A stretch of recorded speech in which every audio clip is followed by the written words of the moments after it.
We bought this old fridge in 2012 and the freezer is broken, it can't make ice anymore. So it's time to get a new fridge and I'm here to stock everything into the new one.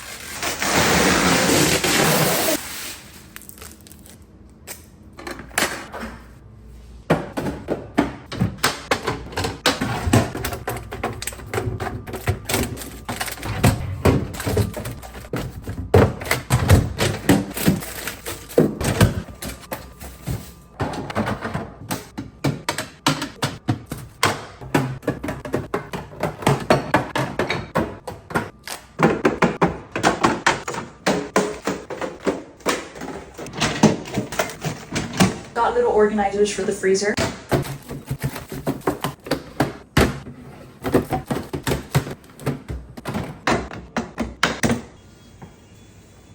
The fridge is ready to go. Thank you all so much for watching. God bless you.